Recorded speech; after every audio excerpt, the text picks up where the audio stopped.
Chers frères et sœurs, c'est moi qui ai lu ce passage de l'Évangile et vous avez peut-être assimilé le son de ma voix aux paroles qui étaient dites quand j'ai dit à la place de Jésus, je suis le bon pasteur. Mais vous comprenez bien que celui qui nous dit ça, c'est pas moi, c'est le Christ.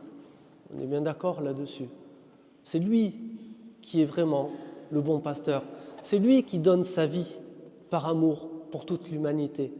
Et ça, il n'y a que lui qui l'a fait jusqu'à maintenant. Voilà, d'aller jusqu'à se laisser condamner à mort par Ponce Pilate, par les responsables religieux et politiques de son époque, et puis à subir tous les outrages comme nous l'avons célébré, vous vous rappelez, pendant toute la Semaine Sainte. Voilà, ça, c'est le Christ qui l'a fait une fois pour toutes. C'est vraiment lui qui est pour nous le bon pasteur, parce que comme nous le disait l'oraison d'entrée de cette messe, le bon pasteur nous conduit vers la vie éternelle. Et ce mouvement que lui-même il a instauré dans sa propre chair, dans sa propre existence, il souhaite le partager avec chacun de nous, nous communiquer cette vie que lui-même reçoit de son Père. Et ça, il n'y a que lui qui peut le faire. Alors, bien sûr, il y a des hommes, des femmes, peu importe qui vont de temps en temps, au fil du temps, faire figure de pasteur, comme je m'efforce de le faire. Mais s'il vous plaît, ne restez pas les yeux fixés sur la personne qui représente le Christ. Quand on vous désigne le Christ, celui qui est représenté là dans cette icône de la résurrection, s'il vous plaît, ne regardez pas la main qui désigne, regardez celui qu'on vous désigne. Moi, je suis qu'un panneau indicateur. Je suis un petit peu comme Jean-Baptiste, si vous voulez, et je perçois mon ministère comme cela, celui qui doit rapetisser pour que lui grandisse. Il faut que lui grandisse et que moi, je diminue. Voilà, ça c'est tout le sens pour moi du ministère que j'ai reçu de la part de l'Église et que je suis censé tenir au milieu de vous, frères et sœurs. Comme dirait fort justement saint Augustin, avec vous, je suis chrétien, mais pour vous, parce qu'il faut bien qu'il y ait des gens qui célèbrent la messe, pour vous, je suis pasteur, je suis prêtre. Voilà, mais s'il vous plaît, gardons toujours bien en vue que le bon pasteur, il n'y en a qu'un seul, et c'est lui, c'est Jésus-Christ. Et si nous ne voulons pas nous tromper, frères et sœurs, dans notre foi, dans notre manière de la vivre et de l'impulser, cette foi chrétienne, eh bien, recentrons-nous, si vous voulez bien, toujours sur lui, sur Jésus, sur le Christ. Et là, nous sommes sûrs de ne pas nous tromper.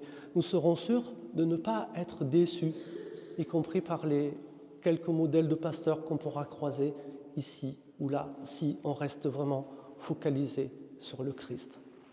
Quand on célèbre la messe, vous savez que le plus important, ce n'est pas la manière dont elle est célébrée. Alors c'est vrai, quand il y a des chants sympathiques, comme aujourd'hui, ça aide un peu. Quand le pasteur il est sympa, ça aide encore plus. Mais dans chaque messe, frères et sœurs, c'est le Christ qui vient se donner. C'est bien ça que l'on célèbre. Et quand même on ferait une messe hyper austère en latin où à la limite on s'ennuie, il y aura toujours le Christ qui est là, présent, qui se rend présent pour chacun de nous. C'est ça que nous célébrons. C'est lui que nous accueillons. Peu importe comment c'est célébré, peu importe comment c'est enrobé, si vous permettez cette expression, mais la messe demeure la messe, c'est-à-dire le lieu où le Seigneur se rend présent et vient se communiquer à chacun de nous. C'est lui, le Christ, le bon pasteur. Vous avez entendu ce que Pierre dit dans la première lecture. Il a eu la grâce, Pierre, d'accomplir un miracle, et pas des moindres, comme Jésus le faisait d'ailleurs en son temps, celui d'aider un paralysé à retrouver l'usage de ses jambes. Je te le dis au nom de Jésus le Nazaréen, lève-toi et marche. Et le paralysé va se lever, va marcher sur cette invitation de Pierre. Mais vous avez entendu, quand on demande à Pierre de rendre des comptes sur ce signe qu'il a accompli, il va bien préciser une chose, ce n'est pas en mon nom que je l'ai fait, c'est au nom de Jésus le Nazaréen, c'est au nom de Jésus, et il n'y a pas de nom au-dessus de ce nom-là, va préciser Pierre dans la lecture que nous avons entendue. Vous voyez, Pierre lui aussi, malgré le signe qu'il a accompli, nous invite à contempler celui qui est le véritable auteur du miracle, le Christ, Jésus, le Nazaréen.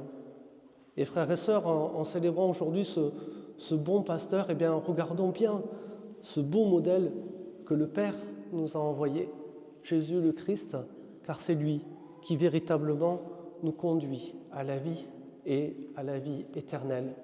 Pour ce faire, c'est pour cela que le Seigneur a institué l'Eucharistie. Eh bien, cette vie, il vient nous la communiquer de l'intérieur. Ce n'est pas quelqu'un qui est en vis-à-vis de nous, là, qui cherche à nous tirer, vous voyez, comme ça. C'est quelqu'un qui se fait chair, qui se fait boisson, qui se fait pain, qui se fait vin. C'est quelqu'un que nous allons recevoir. Il établit, vous voyez, une relation très profonde avec chacun de nous, puisqu'il vient demeurer en chacun de nous. Et c'est là, de l'intérieur de nous-mêmes, à l'intérieur de notre cœur, que ce Seigneur, ce bon pasteur, veut nous communiquer cette vie du Père. Alors, frères et sœurs, en célébrant aujourd'hui le bon pasteur et surtout la première communion de Florian, Brandon et Nadège, eh bien, puissions-nous toujours accueillir ce Christ, toujours accueillir son amour, sa bonté, sa générosité qu'il vient nous manifester dans chaque Eucharistie. Amen.